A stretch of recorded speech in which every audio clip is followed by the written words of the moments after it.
자, 오늘은 국민 맥주 안주 당신의 소세지 야채 볶음이 맛이 없는 이유입니다. 되게 간단한 요리지만 이제 팁을 더해서 한층 더 디벨롭된 맛을 내는 법을 알도록 하겠습니다. 재료부터 소개를 시켜드리자면 당연히 지금 비엔나죠. 비엔나. 역시 소야에는 비엔나. 좀 더 고급스럽게 드시고 싶다 이런 건 뭐 깔바사 소세지나 이런 거 쓰셔도 뭐 훨씬 맛있긴 해요. 그 다음에 들어간 게 파프리카. 사람들이 이제 파프리카랑 피망에 대해서 잘 모르잖아요. 차이점이 뭔지 정확히 알려드리자면 피망을 품종 개량한 게 파프리카입니다. 이제 둘이 같아요. 심지어 이 두 개를 구분하는 것도 유일하게 우리나라에서만 합니다. 다른 데서는 벨페퍼라고 단고추로 분류를 하는 거고, 이름이 다른 이유 중에 하나가 피망 같은 경우는 1930년도에 처음으로 수입됐습니다. 프랑스에서 수입됐는데 이제 프랑스어로 피망입니다. 일본식 표기어로 피망이라 부르는 건데, 파프리카는 1990년도경에 네덜란드에 수입이 되면서 네덜란드 이름을 따다가 파프리카가 붙은 겁니다. 사실 이제 같은 거예요. 뭐 차이점이 좀 있다면 피망이 좀 맵고 파프리카가 과육이 좀 더 달콤합니다. 간단한 비유를 드리자면 고추와 오이고추 정도 차이로 생각하시면 될 것 같아요. 그래서 잘 모르실 것 같아가지고 뭐 TMI 하나 준비했습니다. 그리고 이제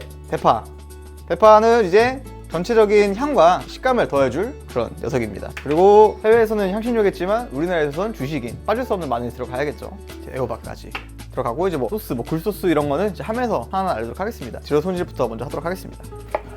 이제 파프리카 손질하는 방법도 이제 깔끔하게 하는 방법이 있는데, 위를 먼저 따주잖아요. 위를 먼저 따주고 밑을 한 번 더 짜줘요. 칼집을 넣어서 이 씨앗 부분만 이렇게 잘라주면, 똑 당기면 그러면 깔끔하게 이 씨앗들 날리지 않고 꺼낼 수 있습니다. 징거를 바로 버릴게요. 자, 그래서 파프리카는 반 개만 쓸게요. 크기는 2cm 크기의 이제 정사각형으로 생각하시고 손질해주세요. 파프리카는 사실 안 넣어도 큰 문제 없습니다. 사실 여기서 꼭 들어가야 되는 거는 소세지, 대파, 마늘 이 세 개만 있어도 충분히 맛있게 먹을 수 있습니다. 그리고 이제 대파도 반으로 잘라줘서 어쨌든 식감적인 부분도 중요하기 때문에 이렇게 하면 됩니다. 그리고 애호박은 이제 또 이런 은은한 단맛과 또 식감, 부드러운 식감을 더해줄 친구인데, 바로 잘라서 다시 바로 잘라서 두께는 한 0.5cm 두께로, 두께감이 좀 있어야 돼요. 너무 얇으면 얘들 흐물흐물해지거든요. 식감을 다 잃어버려요. 그렇기 때문에 매력이 없어지기 때문에 약간 두께감 있게 잘라주시면 되겠습니다. 이제 마늘은 이제 5개가 있는데 2가지 용도로 사용할 겁니다. 이제 하나는 구워내서 깊은 맛을 내는 데 사용할 거고, 이 2가지는 생마늘로 알싸한 맛을 추구하는 데 사용할 될 겁니다. 손질이 좀 다르게 해야 하기 때문에 깊은 맛을 내기 위한 3가지는 좀 두께감 있게 손질을 해주세요. 이 알싸한 맛을 추가할 마늘은 얇게 슬라이스를 해주세요. 가장 중요한 소세지를 손질 안 했네요. 잠시만. 소야는 또 이 문어가 핵심이잖아요. 가운데 칼집 한번 넣어주고 돌려서 가운데 한번 넣어주면 십자 모양 해줘야지 지금 문어발 소세지가 되는 거죠. 이제 칼로 하기 힘드니까 가장 간편한 방법은 이제 가위로 한 번, 2번 하면 아주 쉽게 할 수 있습니다. 칼로 하면 너무 귀찮기 때문에 가위로 빠르게. 물론 모양이 그렇게 막 나이스하게 나오지 않아요. 칼로 하는 게 제일 이쁘게 나오고, 사실 익으면 그렇게 큰 차이가 없습니다. 여러분도 가위로 하시는 걸로 추천드릴게요. 좀 많이 안 이쁘긴 하네, 가위로 하니까. 이 정도만 쓰도록 하겠습니다. 자, 그래서 불을 올려놓고 이제 가장 중요한 포인트가 또 있는데, 참기름과 해바라기씨유를 1대1로 섞어서 쓰는 겁니다. 참기름으로 볶으면 맛이 훨씬 강렬해지거든요. 참기름만으로 못한 이유 중에 하나가 발연점이 낮아가지고 볶음용으로 쓰기에는 발연점이 더 낮습니다. 그래서 이제 해바라기씨유 같은 발연점이 높은 오일과 1대1로 섞어가지고 쓰면 좋습니다. 그래서 정확하게 40ml로 1대1 섞은 겁니다. 그래서 총 80ml. 먼저 처음에 대파와 굵게 썰은 마늘을 넣어줍니다. 처음에 이제 파, 마늘, 향을 이제 기름에 넣는다 생각하시면 돼요. 파를 또 큼직하게 썰어야 했던 이유가 크게 썰어야지 식감이 살아있습니다. 나중에 먹을 때도. 숨이 약간 죽잖아요.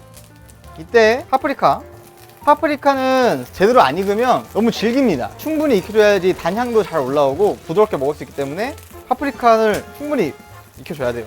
이제 파프리카가 색이 약간 하얗게 올라오기 시작하잖아요. 이때 애호박도 다 넣어줍니다. 애호박은 살짝 익혀야 한다는 생각으로 야채를 다 넣었으면 소금간 지금 해주는 이유 중에 하나가, 나중에 소스를 간을 해봤자 야채 간이 안 배요. 야채 간을 하기 위해서는 지금 넣어주시는 게 좋습니다. 애호박이 살짝 불투명해지기 시작하잖아요. 그럼 이제 제가 아주 특이한 재료 하나 소개시키도록 하겠습니다. 이건 바로 큐민시드라는 향신료입니다.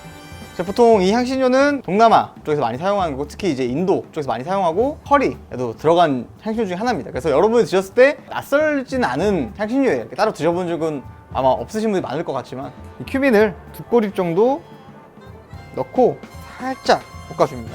아주 살짝만. 꼭 안 넣어도 됩니다. 넣으면 맛이 진짜 맛있어져요, 여러분. 이제 되면 간장 1스푼 한번 졸여주세요. 한번 졸여주면 불맛이 살짝 살아납니다. 그래서 굴소스 1스푼, 케찹은 200ml 기준으로 3분의 1컵 해서 섞어주면서 케첩 넣으면서 소세지도 같이 넣어주세요. 소세지는 사실 다 익은 제품이잖아요. 그렇기 때문에 오래 익힐 필요가 없어요. 문어 발 벌릴 정도까지, 딱 거기까지만 익히시면 됩니다. 어우, 눈매요. 케첩 향이 장난 아니에요. 물 살짝만 넣을게요. 소세지가 이렇게 문어방 모양 올라오잖아요. 그럼 이때 물을 살짝 넣어주면서 농도를 잡아주세요. 농도를 잡아주신 다음에, 이건 진짜 이 식초가요, 감칠맛을 올리는데 가장 역할을 크긴 합니다. 그래가지고 여기다가 현미식초 같은 걸 반스푼 여러분, 반스푼. 저처럼 넣지 마시고 반스푼만 넣어서 살살 섞어주고, 여기에 후추, 물엿 1스푼만 딱 넣어주면 됩니다. 모든 재료가 어우러질 수 있게 살짝 섞어주면 됩니다. 이제 벌써 이 소스의 꾸덕함부터 맛있어 보이죠? 이거 간을 볼 때 소세지는 간이 안 배니까 이미 간이 배어 있죠. 익어 있기 때문에. 그래서 야채 하나 같은 거 딱 집어가지고 아주 알맞게 간이 딱 됐어요. 사실 이러면 끝났습니다. 그릇에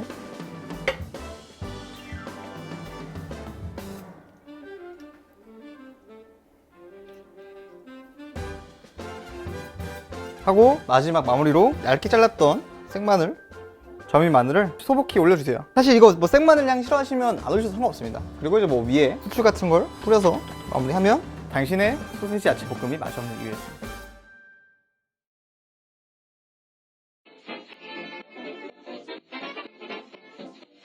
가장 큰 차이점이 있다면 참기름과 해바라기 1:1로 섞어서 볶아낸 거, 그거 하나로 자체로 맛이 되게 풍미 자체가 훨씬 강해집니다. 그렇기 때문에 첫 시작부터 풍미를 갖고 시작을 하는데, 향신료가 들어가면 되게 또 맛이 강렬해지잖아요. 그래서 큐민을 좀 넣어주면서 그 향을 또 극대화시킨 요리입니다. 그리고 식초를 마지막에 좀 넣어주면서 이제 감칠맛적인 부분을 좀 더 끌어올린 그런 레시피입니다. 그래서 먹어보도록 하겠습니다. 소시지부터. 제가 야채 넣는 순서 되게 강조했잖아요. 그 순서대로 넣으면 먹었을 때 식감이 다 살아있습니다. 입안에서 모든 식감이 다 같이 느껴집니다. 그리고 큐민, 입에서 향이 딱 퍼지면서 이국적이지만 어쨌든 많이 접해본 맛이거든요. 그래서 이국적이면서도 친숙한 향이 치고 올라오면서 진짜 맥주가 땡기는 맛. 솔직히 말해서 이렇게 정성 담긴 소야는 처음 먹어보고요. 야채가 진짜 잘 익었네. 제가 그동안 해왔던 소시지 볶음은 소시지 먼저 볶다가 야채 넣고, 그래서 털 익을 때도 있고 뭐 너무 익을 때도 있고 그랬는데 아주 잘 익었네. 그리고 소스가 깊어 좀.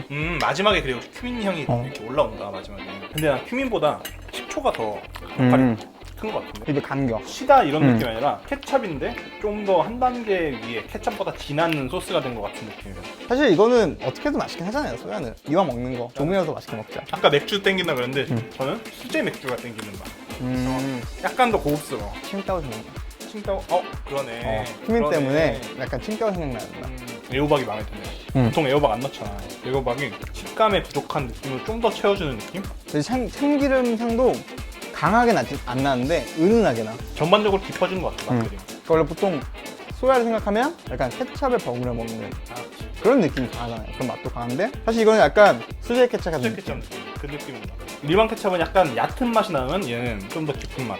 사실 이 큐민은 제가 앞으로 자주 쓸 겁니다, 여러분. 마트 가면 이 큰 거 하나에 4,000원이면 삽니다. 이거 하나 사면 진짜 5년 동안 먹을 수 있거든요. 그래서 한 번쯤은 사서 해보시는 게 추천드릴게요. 어쨌든 앞으로도 쓸 수 있기 때문에. 어쨌든 이게 말도 안 되게 잘 어울려요. 이 큐민이 여기에 왜 어울릴지 모르겠지만 진짜 잘 어울립니다. 그 끝향을 찾는 딱 마무리 남아있는 향을, 근데 이때 딱 맥주 딱 먹으면 딱 깔끔하게 넘어가는. 제가 방송 많이 했으면 먹었을 텐데 아쉽네요. 오늘 어쨌든 기름 쓰는 법부터 야채 넣는 순서, 그리고 이제 특이하게 큐민을 넣어서 만들어 봤는데, 이제 한번 드셔보시면 제가 왜 이걸 먹고 칭따오가 생각났는지 단 한 번에 이해할 수 있을 겁니다. 그래서 여러분도 많이 기회가 되신다면 이런 거 하나 사가지고 한번 해보시면 정말 색다르게 소야를 즐겨볼 수 있을 것 같습니다. 저 다음에 또 재미난 더 찾아뵙도록 하겠습니다. 감사합니다.